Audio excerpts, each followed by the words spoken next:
fondest memory of football would just be with my dad and my brothers, playing up the park, having a laugh, enjoying it. And sort of one day I said to my dad, I want to play football, and he said, what position? And I said goalkeeper, and he just sort of said, like, are you mad?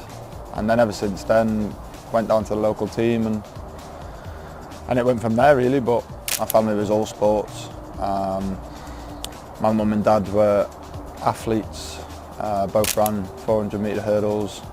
So I've done cross-country running, athletics, played badminton and cricket. My dad then played rugby, and that's the sport which my eldest brother he loves more than football. My other brother's a dancer, so it's a sporty family. Wasn't just football, but for me, football was my main love, and basically now everyone else's as well. It's probably around 8 or 9 after joining my first Sunday League team, and the coach there basically said there's a sort of a Sunday League goalkeeping academy run by Fred Barber, who was Bolton's goalie coach at the time. Went down there on a Wednesday and Friday, hour and a half each week, and absolutely loved it. It was just 10 to 20, 25 goalkeepers, all different ages, all different levels, just training. Loved it, and that's where he eventually took me up to Bolton for a trial, and that's where that all started. So it went from there really.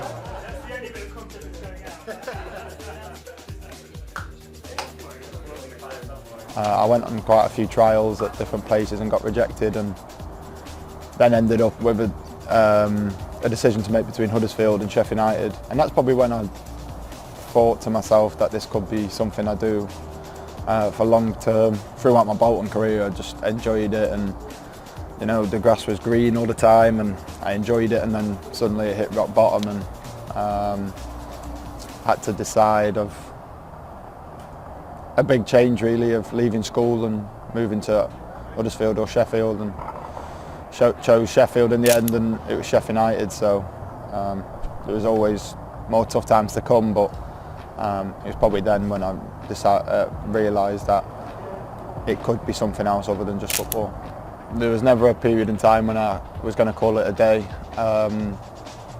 Getting released from Bolton was the worst thing, but also the best thing, because it definitely gave me even more fire in my belly, and a chance to prove people wrong, which is definitely something which I enjoy doing and I thrive on. So I also saw how hard my mum and dad worked to take me up to Bolton 3 or 4 times a week. We'd leave straight from school. Sometimes we'd be on the motorway for 3.5 hours getting there, seeing their sort of sacrifice as well. There was no chance at that point I was going to give up. It was a push which I needed really, and gave me that burning desire inside. Mum and dad have come to every game. Dad's watched me all over the country and in other countries with England.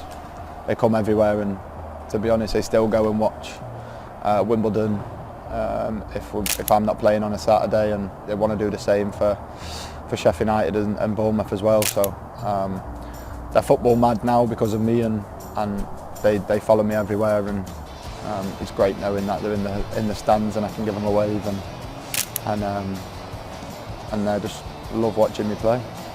My dad, growing up, was a big West Brom fan, and so was I. So it's weird how football works. I missed the game Sheffield United versus West Brom to come sign here, and then my first chance to play for the Arsenal was against West Brom. So they were there. They'll be there every other game. They were there against Man City as well, and against Chelsea. So even if I'm not playing, if I'm on the bench, probably even if I'm injured, they'd still come. So they just love the atmosphere. The advice I'd give myself as a 12-year-old would be smile, enjoy the process, have a free mind, not knowing what's round the corner. You can't control everyone else's emotions and feelings and opinions. The only thing you can control is how you play and how you enjoy it, and big smile on your face no matter what happens, because life is always more difficult outside of football. Football is not the be-all and end-all. I believed in myself I could make it in the Premier League. I just come off a perfect loan spell for me personally at Wimbledon. Confidence was really high, and I came back and got told that there was no set number one goalkeeper for the upcoming season unless someone grabs the opportunity. And to be honest, I love the fight and the challenge of overturning someone or overturning someone else's opinion, and managed to get myself into the team through pre-season. But it was just a great day all round, and I'm now sat here and looking to push on even more, and hoping that I can take even more steps and get even higher in my career.